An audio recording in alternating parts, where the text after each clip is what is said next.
மாண்புமிகு பேரவைத் தலைவர் அவர்களே, உட்காருங்க. மாண்புமிகு உறுப்பினர் உட்காருங்க. இப்ப நான் 7வது முறையா நீங்க பேசும்போது உட்காருங்க, தயவுசெய்து உட்காருங்க. பரவாயில்ல, அதனால ஒண்ணு இல்ல. 7வது முறையா முதலமைச்சரை வாழ்த்துறேன். பேசுறேன், அவர் அனுமதிங்க, அவர் அனுமதிங்க. நான் இவங்க குறுக்கிட்டதுனால 7வது முறையா நான் எந்திரிச்சிருக்கிறேன். 7வது முறையா மாண்புமிகு முதலமைச்சர் அவர்களை நான் வாழ்த்த கடமைப்பட்டிருக்கேன். ஏன்னா ஒருவரை முதலமைச்சரை வாழ்த்தும் போதும் இடையில உறுப்பினர்கள் குறுக்கிடுவதும் நான் உட்கார்றதும் இப்ப இது 7வது முறை. மாண்புமிகு பேரவைத் தலைவர்களே, நீங்கள் ஒரு உறுப்பினர் அழைக்கும் போது இன்னொரு உறுப்பினர் குறுக்கிட்டால் நாளைக்கு நானும் குறுக்கிடுகிற ஒரு வாய்ப்பு ஏற்படும். உறுப்பினர் காமராஜ் பேச அனுமதி அளித்து பேசுங்க. நீங்க என்ன பேச சொல்லிட்டாங்கன்னு. ஆமா, நம்ம பிரச்சனை தான் காவேரி பிரச்சனை. நீங்க ஒருத்தருக்கு ஒருத்தர் பேசிக்க வேண்டாம், நீங்க ஒருத்தருக்கு ஒருத்தர் பேச வேணாம். மாண்பு உறுப்பினர் காமராஜ் பேச அழைத்து பேசுங்க. அவை முன்னவர் மாண்பு பேரவைத் தலைவர் அவர்களே, அவருடைய கட்சியின் சார்பாக மாண்பு தளவாய் சுந்தர் அவர்கள் விளக்கம் அளித்ததற்கு பிறகு மாறி மாறி எல்லோரும் பேச வேண்டும் என்று சொன்னால் அதற்கு கால அவகாசம் வேண்டும்.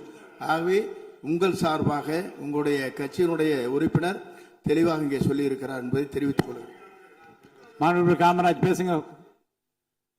மாண்புமிகு பேரவைத் தலைவர்களே, 8வது முறை நம்ம உறுப்பினர்கள்லாம் கமெண்ட் அடிக்கிறாங்க. முதலில் இந்த தனது பிறந்த நாளை கொண்டாடும் மாண்புமிகு தமிழ்நாடு முதலமைச்சர் அவர்களுக்கு எனது உளமார்ந்த பிறந்தநாள் நல்வாழ்த்துக்களை தெரிவித்துக் கொள்கிறேன்.